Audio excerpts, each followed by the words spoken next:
नमस्कार, मैं हूं शम्स ताहिर खान और आप देख रहे हैं वारदात। बालिका वधू की आनंदी उर्फ प्रतीक्षा अपने जिस बॉयफ्रेंड राहुल राज सिंह के साथ शादी करने जा रही थी, वो राहुल पहले से ही शादीशुदा है।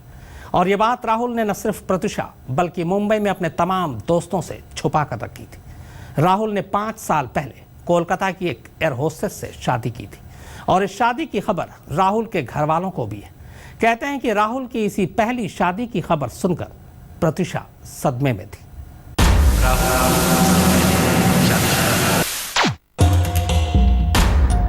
वो शादीशुदा आदमी था, उसकी शादी हो चुकी थी पहले। वो लेडी जो थी वो एयर होस्टेस थी, उसके साथ में शादी हुई थी और प्रॉपर उसके साथ में मैरिज किया था इन्होंने। रांची गई 7 दिन रही आप लोग के साथ? हाँ, और वहाँ से 120 किलोमीटर जमशेदपुर है। अगर उसका माँ बाप से ज्यादा अच्छा संबंध रहता तो उसका माँ बाप वहाँ आता नहीं। वो अपने घर में उसकी गर्लफ्रेंड थी जो कि उसका काफी लंबे अरसे तक उसके साथ अफेयर रहा, जिसका नाम, उसके साथ वो लिविंग रिलेशनशिप में रहता था।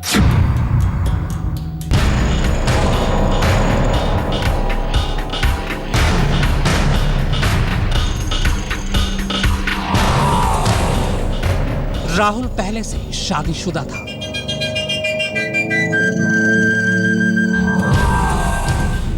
दो 2011 में हुई थी राहुल की पहली शादी।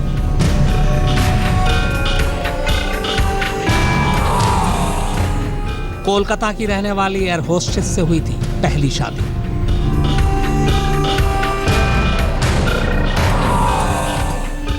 राहुल ने पहली शादी की बात प्रतीक्षा से छुपाई थी।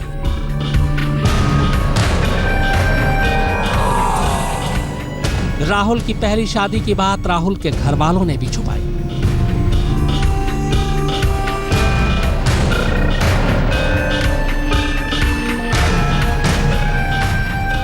ये नीरज गुप्ता है। कल तक यही राहुल के वकील थे, मगर फिर अचानक इन्होंने राहुल के केस से हाथ खींच लिया, इस शिकायत के साथ कि उनका मुवक्किल यानी राहुल राज सिंह केस के बारे में उन्हें सच नहीं बता रहा है और साथ ही सच छुपा भी रहा है। और इस सच में सबसे बड़ा सच यह है कि राहुल शादीशुदा है। राहुल इसके पहले शादीशुदा था।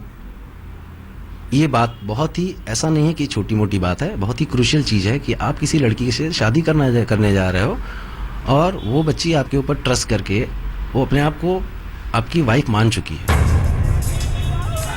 अब राहुल के 4 दिन के इन वकील साहब की बात पर गौर करें और उसकी सच्चाई को टटोलें। उससे पहले आइए जरा इनसे मिल लेते हैं। इनका नाम हीर पटेल है।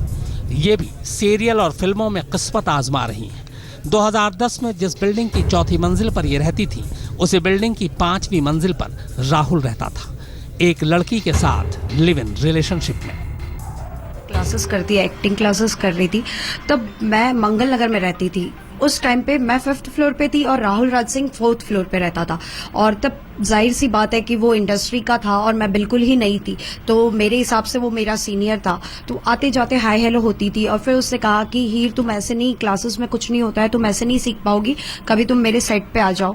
तो मैं एक बार ही उसके सेट पे देखने भी गई थी कि कैसे प्रैक्टिकली चीजें होती है। उसके बाद हमारी दोस्ती अच्छी दोस्ती हो गई।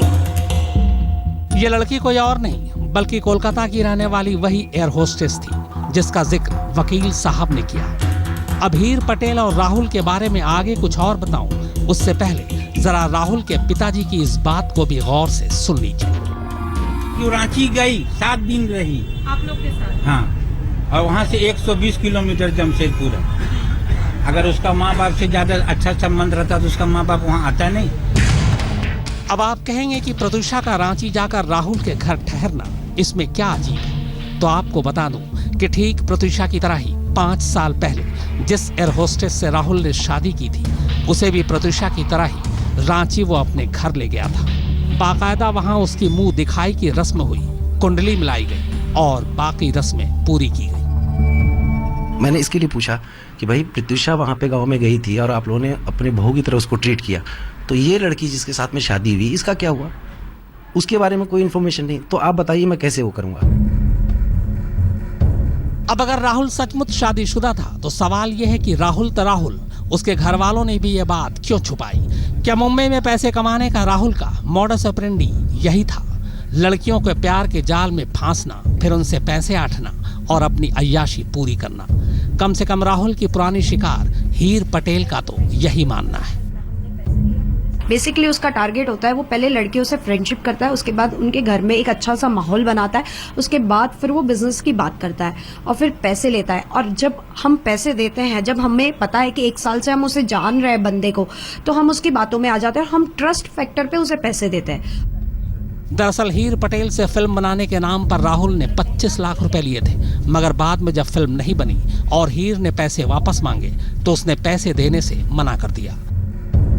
इसको है आदत पार्टियां करने की और दारू पीने की, इसको चाहिए अपनी लाइफ बड़ी लेविशली। तो ये यही चीज करता है जो बिजनेस के लिए पैसे लेता है लोगों से और फिर बाद में अपने पर्सनल यूज में, क्योंकि आज आप देख रहे हो कि माता की चौकी उसका बहुत पहले का सीरियल था। उसके बाद उसने गणेश लीला करके एक सीरियल आई थी जिसमें कि बहुत ही कम चली वो सीरियल, बहुत कम एपिसोड हुए हैं उसके बाद उसके पास कोई काम ही नहीं रहा है। जब उसके पास कोई काम ही नहीं था तो उसके पास दूसरा कोई काम, पैसे कहाँ से उसके आएंगे? उसकी इनकम ही कुछ नहीं थी। मैंने उसे फोन पे जब बोला कि तू मुझे मेरे पैसे वापस कर दे, मुझे नहीं बनानी फिल्म, क्योंकि बस हो गया, मुझे पता है कि तूने फिल्म में पैसे नहीं लगाए। तो उसने कहा कि हीर पटेल तेरे से जो हो सकता है वो तू कर ले, बोले पैसे तो तुझे नहीं मिलेंगे।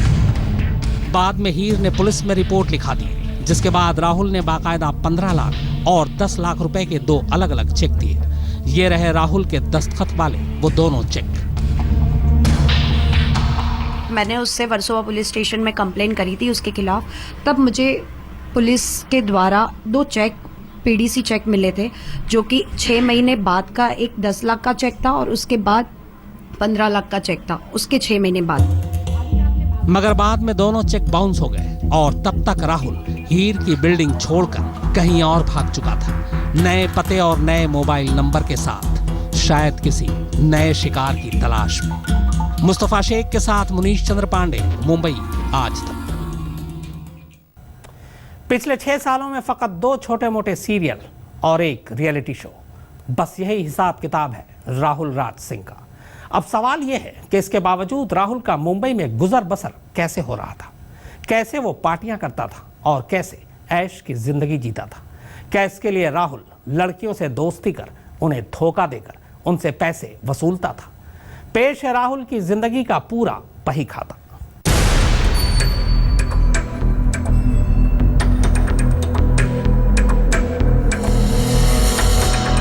कभी कभी 2000, 4000, 5000 रांची से प्रत्यूषा के अकाउंट में भेजे।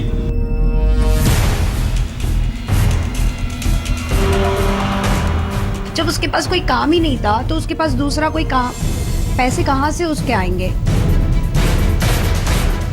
मैंने पूछा कि भाई आपने अब तक क्या क्या काम किए हैं फिल्म इंडस्ट्री में जिसकी वजह से ये प्रूव हुआ, आपकी सोर्स ऑफ इनकम क्या है? एक बात लगातार कही जा रही है कि प्रत्यूषा की माली हालत अच्छी नहीं थी, उस पर लाखों का कर्ज भी था और राहुल के घर वालों का दावा है कि राहुल ही प्रत्यूषा का सारा खर्च उठा रहा था। अब ऐसे में सवाल ये उठता है कि खुद राहुल की कमाई का जरिया क्या था, उसके पास पैसे कहां से आते थे? पिछले 5 सालों की बात करें तो माता की चौकी और गणेश लीला नाम के 2 सीरियल को छोड़ दे तो राहुल ने छोटे या बड़े पर्दे पर और कोई बड़ा काम नहीं किया। पावर कपल शायद उसका आखिरी शो था। फिर राहुल की कमाई का जरिया क्या था? आखिर उसके पास पैसे कहां से आते थे? ये बात राहुल ने खुद अपने वकील तक को नहीं बताई। मैंने पूछा कि भाई आपने अब तक क्या क्या काम किए हैं फिल्म इंडस्ट्री में जिसकी वजह से ये प्रूव हुआ, आपकी सोर्स ऑफ इनकम क्या है? कि आपने प्रत्यूषा को फाइनेंशियली हेल्प किया, प्रत्यूषा बैड डेप्ट में थी और उसको आपने फाइनेंशियली हेल्प किया और हर जगह उसको आप करते थे। तो पैसे का सोर्स क्या था आपका? आप कमाते कहाँ से थे? आपके पास पैसे कहाँ से आते थे? आप ये बोलते हैं कि इतने पैसे आपने खर्च किए, तो आप बताइए ना आपके पास पैसे कहाँ से? मैं कैसे जस्टिफाई करूंगा कोर्ट के सामने? तो क्या राहुल सचमुच लड़कियों को दोस्ती, प्यार और सीरियल या फिल्मों में काम दिलाने के नाम पर उनसे पैसे ऐंठता था और उन्हीं पैसों से फिर अपने शौक पूरे करता था? उसके बाद उसके पास कोई काम ही नहीं रहा है। जब उसके पास कोई काम ही नहीं था तो उसके पास दूसरा कोई काम, पैसे कहाँ से उसके आएंगे? उसकी इनकम ही कुछ नहीं थी। ये सारे सवाल अब इसलिए उठ रहे हैं क्योंकि पुलिस का मानना है कि इन्हीं सवालों में प्रत्यूषा की मौत की असली वजह छुपी है पुलिस इस बात का पता लगाने की कोशिश कर रही है कि राहुल ने प्रत्युषा से भी पैसों के लिए ही तो पहले दोस्ती, प्यार और फिर शादी का नाटक नहीं किया था। प्रत्युषा के घर वालों का भी इल्जाम है कि राहुल प्रत्युषा के पैसों की वजह से ही उसके करीब आया और प्रत्युषा ही राहुल के सारे खर्च उठा रही थी। इसी वारदात में हमने आपको बताया था कि प्रत्युषा ने 5 साल के अपने करियर में करीब 4.5 से 5 करोड़ रुपए कमाए थे, मगर फिर भी उस पर लाखों का कर्ज है। आखिर वो सारे पैसे कहाँ गए? अब पुलिस प्रत्युषा के पुराने सारे बैंक अकाउंट को भी खंगाल रही है। इस बीच प्रत्युषा की मौत की मिस्ट्री को लेकर आसिफ नाम के एक शख्स का नाम भी सामने आ रहा है। कहते हैं कि आसिफ राहुल का बेहद करीबी दोस्त है और हमराज भी। 1 अप्रैल यानी जिस दिन प्रत्युषा की मौत हुई उस दिन भी राहुल आसिफ से मिला था, मगर प्रत्युषा की मौत की खबर आने के बाद से ही वो गायब है। पुलिस आसिफ को भी ढूंढने की कोशिश कर रही है ताकि इस केस से उसके ताल्लुक का पता लगाया जा सके। 1 अप्रैल को राहुल प्रत्युषा को फ्लैट में छोड़कर दोपहर 1:50 पर बाहर निकला था और करीब 4 बजे वापस लौटा। पुलिस का मानना है कि घर से निकलने से ऐन पहले ऐसा कुछ हुआ था जो प्रत्युषा की मौत की वजह बनी। पुलिस सूत्रों के मुताबिक उस रोज घर से बाहर निकलने के बाद राहुल आसिफ नाम के अपने उसी दोस्त से मिला था। पुलिस का मानना है कि एक बार आसिफ सामने आ जाए तो 1 अप्रैल की दोपहर की सारी मिस्ट्री सामने आ जाएगी। किसी भी सूरत हाल में राहुल की मुश्किलें आगे आने वाले समय में कम होती नजर नहीं आ रही हैं। प्रत्युषा की मौत के बाद कई लड़कियां सामने आई हैं जिन्होंने राहुल के खिलाफ संगीन आरोप लगाए हैं और राहुल के चरित्र और फितरत को कटघरे में खड़ा किया है। कैमरामैन इरफान और विद्या के साथ मुनीश पांडे, मुंबई, आज तक। प्रत्युषा की मौत के बाद से ही राहुल और प्रत्युषा के घर वाले एक दूसरे पर इल्जाम लगा रहे हैं। इल्जाम ये कि कौन किसकी पैसों से मदद कर रहा था, पर आखिर सच्चाई है क्या? तो आपको बता दूं कि राहुल के पिता रांची के कोई रईस नहीं बल्कि एक छोटे मोटे बिल्डर हैं, जबकि प्रत्युषा के माँ बाप बच्चों को ट्यूशन पढ़ाकर अपना गुजर बसर करते हैं। आपके टीवी स्क्रीन पर ये 2 तस्वीरें हैं, एक रांची में राहुल के घर की और दूसरी जमशेदपुर में प्रत्युषा के घर की। आइए अब आपको इन दोनों परिवारों का बैकग्राउंड बताता हूँ। राहुल का घर रांची के नामकुम इलाके में है। उसके पिता शहर के छोटे मोटे बिल्डर हैं, कमाने वाले इकलौते शख्स। बहुत ज्यादा रईस या अमीर नहीं, बस यूं समझ लीजिए कि ठीक ठाक कमाई है। मगर राहुल ने मुंबई में अपने माँ बाप की कुछ और ही कहानी बना रखी थी। वो सबको यही बताता कि उसकी माँ रांची के मांडर इलाके से विधायक है, जबकि बाप जामताड़ा से विधायक है। वो तमाम लोगों को यही धौंस देता था कि सत्ता के गलियारे में उसके परिवार की ऊंची पैठ है। राहुल के पड़ोसी भी इस बात की तस्दीक करते हैं कि राहुल पहले से शादीशुदा है। उसकी शादी हुई थी, वो एयर होस्टेस थी लड़की, और वो जो है सो इंडिया में रहना नहीं चाहती थी, वो इंग्लैंड में रहना चाहती थी। अब आइए रांची से थोड़ी दूर स्टील नगरी जमशेदपुर चलते हैं, जहां की प्रत्युषा उर्फ बुल्टी रहने वाली थी। घर वाले प्रत्युषा को प्यार से बुल्टी बुलाते थे। पहले प्रत्युषा का परिवार जमशेदपुर के पंचवटी इलाके में एक छोटे से घर में रहा करता था, मगर 2010 के बाद जैसे ही प्रत्युषा आनंदी बन गई, उसके परिवार ने शहर के पॉश सोनारी इलाके में एक अपार्टमेंट में फ्लैट खरीद लिया और वहीं शिफ्ट हो गए। प्रत्युषा के माँ बाप दोनों की कमाई का जरिया ट्यूशन है। वो बच्चों को ट्यूशन पढ़ाते हैं, जबकि 5 साल पहले तक मामा पान बेचा करते थे। उसकी मम्मी यहाँ पे पढ़ाती थी गरीब बच्चों लोग के लिए, और हम लोग के साथ में पढ़ते थे, वो भी पढ़ाती थी हम लोग को, बहुत अच्छी थी वो।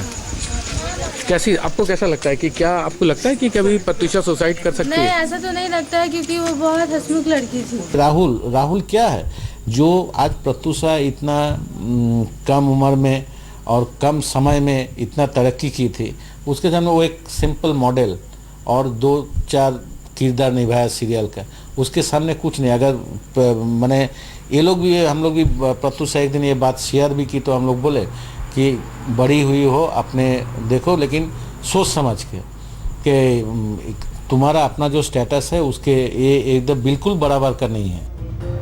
कहते हैं कि प्रत्युषा के मुंबई जाने के फैसले से उसका ननिहाल नाराज था और उसने प्रत्युषा और उसके माँ बाप से रिश्ता तोड़ लिया था। मगर बाद में जब प्रत्युषा आनंदी बनकर घर घर पहुंच गई तो रिश्ते फिर से ठीक हो गए। यानी कुल मिलाकर दोनों ही परिवार की माली हालत इतनी भी ज्यादा अच्छी नहीं थी कि वो बड़े पैमाने पर प्रत्यूषा या राहुल की मदद करते। खुद राहुल के पिता बार बार यही कह रहे हैं कि कभी वो 2000, कभी 4 या 5000 रुपए की ही मदद करते थे। धर्मवीर सिन्हा, रांची, आज तक। गिरफ्तारी से बचने के लिए राहुल ने अग्रिम जमानत याचिका में क्या बताई है प्रत्यूषा की खुदकुशी की वजह। प्रत्यूषा को खुदकुशी के लिए मजबूर करने का मामला दर्ज होने के बाद राहुल ने गिरफ्तारी से बचने के लिए अदालत में अग्रिम जमानत याचिका दायर की। इस याचिका की खास बात यह है कि इसमें राहुल ने प्रत्यूषा को खुदकुशी की वजह बताई। उसने कहा है कि प्रत्यूषा कर्ज में डूबी थी, पैसे नहीं थे और ऊपर से काम नहीं मिल रहा था, बस इसीलिए उसने खुदकुशी कर ली।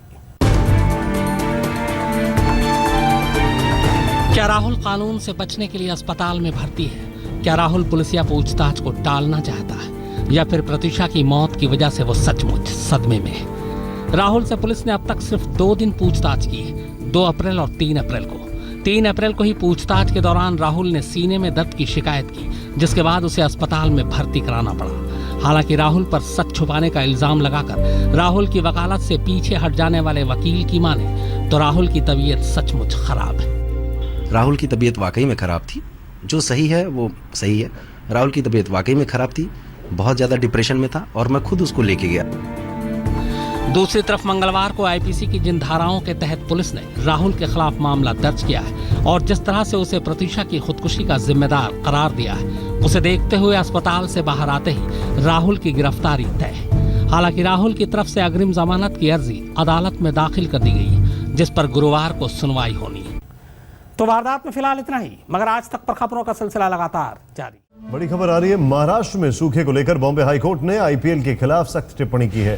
कोर्ट ने राज्य सरकार को फटकार लगाते हुए कहा है कि आईपीएल के मैचों पर इस तरह से पानी जाया नहीं कर सकते। क्या आपको हालात की जानकारी है?